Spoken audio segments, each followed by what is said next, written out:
kali ini Oki Capi ulas kisah cerita film mengulas kisah film yang menceritakan kisah persahabatan sekaligus perjuangan seorang sepala bersama anjingnya demi menyelamatkan manusia dari wabah penyakit yang mematikan di kota Nom.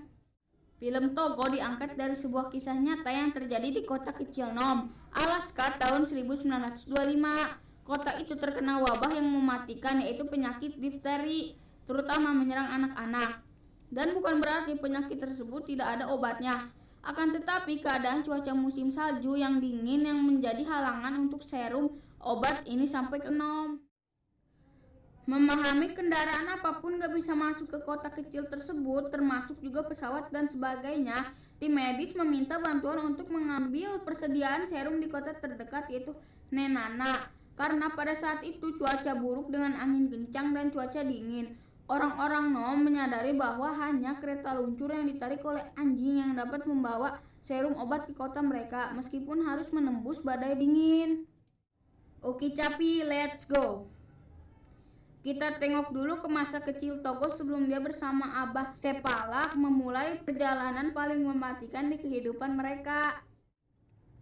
Di 12 tahun sebelumnya, Nyai Sepala memiara anjing kecil keturunan Husky Siberian. Nyai Sepala sayang banget tuh sama si Togo kecil, tapi Abah Sepala gak suka sama si Togo kecil. Pekerjaan Abah Sepala sering digangguin sama si Togo kecil, sampai saking jengkelnya akhirnya si Togo kecil ditandangin.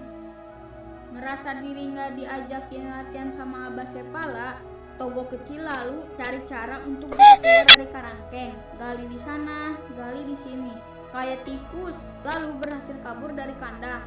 Segera lari mengejar Abah Sepala yang sedang latihan ngajarin anjing-anjing dewasa buat narik kereta luncur. Berkali-kali si Togo kecil tuh suka gangguin terus si Abah Sepala yang lagi kerja.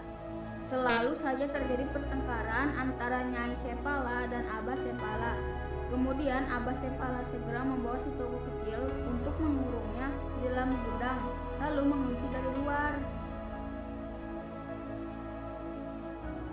Merasa diri dikunci sendirian di dalam gudang, si kecil Togo segera dengan usahanya mencari jalan keluar buat kabur dari gudang itu. Togo ngeliat ada celah lubang di dinding atas tuh. Lalu dengan caranya sendiri si kecil Togo naik, meskipun harus memecahkan barang yang ada di dalam gudang itu. Pokoknya tujuannya bisa kabur cuy.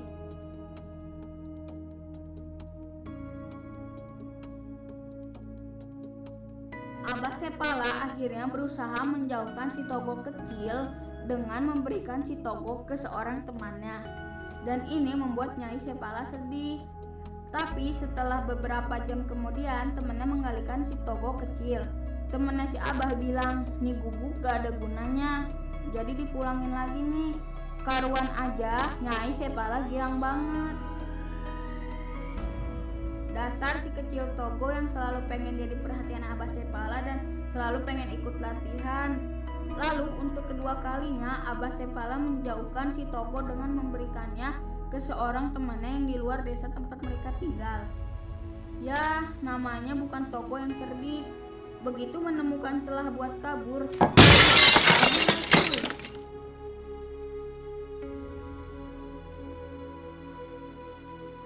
Abah Sepala yang melihat si Togo kecil selalu ingin ikut latihan, maka kali ini dia memasangkan si Togo kecil di kelompok bersama anjing dewasa di kereta luncurnya. Dan hasilnya, wow, Togo sangat luar biasa. Bahkan beberapa kali diposisikan sebagai pemimpin. Ternyata Togo lebih mampu dan lebih baik. Maka di tahun-tahun berikutnya Togo bersama Sepala telah berhasil menjuarai lomba kereta luncur sekota Nom. Togo bersama kereta luncurnya menjadi terkenal di kota Nom. Sepala dan Nyai makin sayang sama si Togo ini.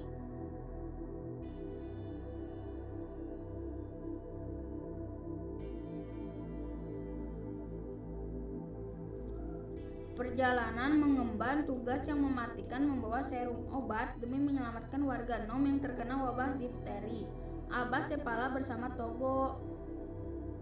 Terlihat Abah Sepala memasuki kota Nom, ketemu dengan Om dan Murphy. Dia bilang, wabah difteri melanda orang-orang terutama anak-anak. Semua tetua sedang berkumpul di aula Dexter, menunggu dirimu Abah. Lalu Abah melongo ke rumah sakit, ngeliat betapa banyak anak-anak yang dirawat di rumah sakit itu. Di aula terjadi perdebatan bersama Bapak Wali Kota, Dr. Curtis, dan anggota lainnya membicarakan bagaimana cara terbaik membawa serum obat dari Fairbank ke kota Nom ini. Dari perdebatan itu, dari merekalah menyarankan agar alternatif menggunakan kereta luncur yang ditarik oleh para anjing. Nyai Sepala segera pergi ke aula dan menjelaskan kepada wali kota dan petingginya yang ada bahwa Sepala suaminya telah dan sedang menembus dinginnya angin salju dan guyuran cuaca dingin menuju Nenana, tempat perhelaan serum itu sebelum dilanjut ke Nom. Masalah yang berkembang adalah Nyai Sepala gak tahu kalau setelah Abah Sepala berangkat, ternyata ada tim-tim lainnya juga yang secara estafet akan mengoper serum. Abah Sepala berangkat sudah bersama si Togo, yang menjadi pemimpin kawanan anjing penarik kereta luncurnya. Perjalanan Sepala bersama Togo saat menempuh medan berat, Abah Sepala bersama si Togo terus melewatinya dengan penuh kehati-hatian, hingga mereka melalui tebing yang derajat kemiringannya lumayan curam. Togo dan Abah Sepala nggak menyadari kalau ujung tebing di depannya itu adalah jurang yang dalam.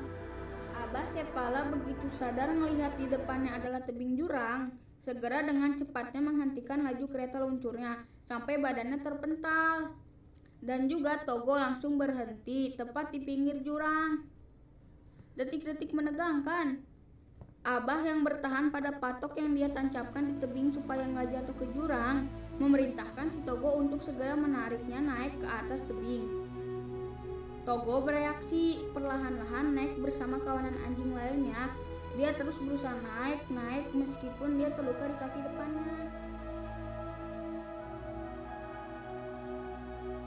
Seorang perawat lokal, Atik Talik, membasuh luka kaki depan Togo. Melihat keadaan Togo, Atik Talik menyarankan kepada Abah Sepala agar jangan memaksakan Togo.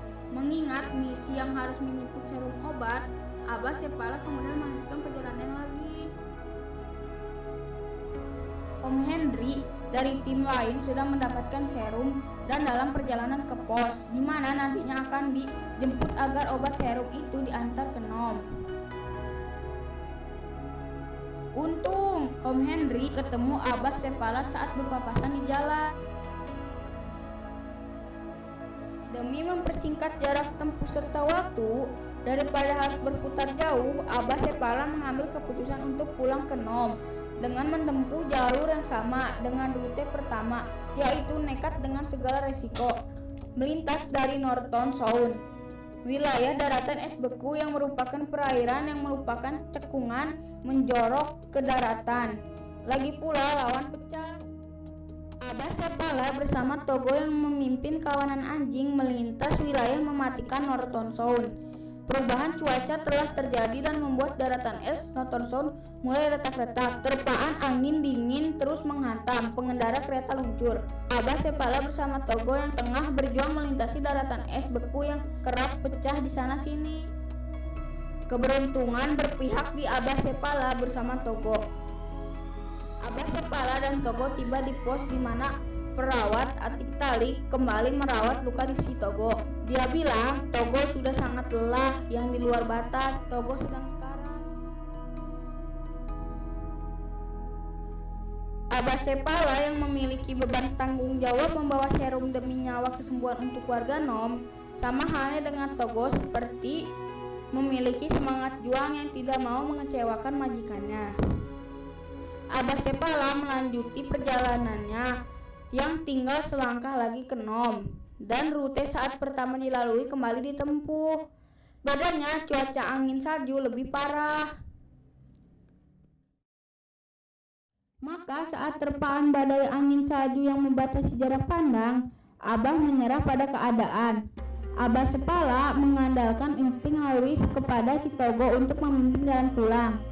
Abah Sepala sudah teramat letih dan lelah. Di sisa perjalanan pulang, Abah Sepala nggak ingat apa-apa lagi. Begitu tersadar bangun, Abah mendapati Togo dan kawanan anjing lainnya tergeletak di salju. Togo sudah benar-benar sekarat. Untunglah Abah Sepala ditemukan oleh tim penjemput lain, Om Ju dokter. Om Ju mengevakuasi Togo dan Abah Sepala di pos timnya, sekaligus juga mengoper serum untuk dibawa ke Nom oleh tim selanjutnya. Di sini Abah Sepala beristirahat dan Togo dirawat sepenuhnya. Tim lanjutan mengemas box serum untuk kemudian segera diteruskan ke kota Nom.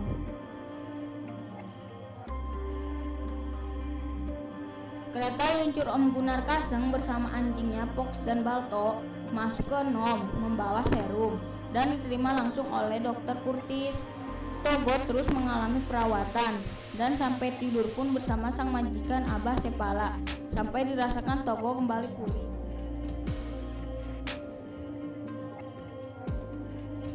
Di kota Nom, pemulihan kesembuhan penderita difteri berlangsung membaik, terutama anak-anak. Mereka kembali menemukan kegembiraan dan keceriaan.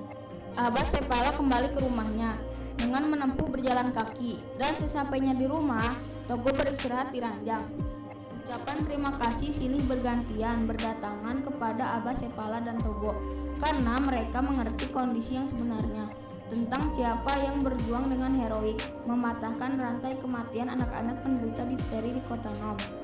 Seorang gadis kecil bernama Sally yang sudah sembuh dari penyakit difteri memberikan hadiah miniatur anjing mini kepada Abah Sepala. Tapi dasar Togo yang pengen selalu ikut aja sama Abah Sepala. Lalu kemudian keluar rumah, pergi menyusul Abah Sepala dengan tertatih-tatih larinya. Abah Sepala menghentikan kereta luncurnya karena tahu di belakang ada Togo yang mengejarnya. Di sini menunjukkan bahwa Togo selalu mendampingi tuannya.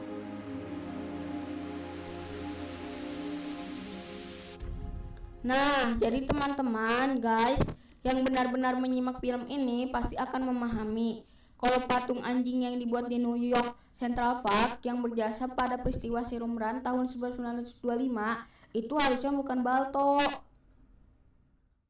Oke guys, sekian dulu Uki Capi ulas kisah cerita film Togo.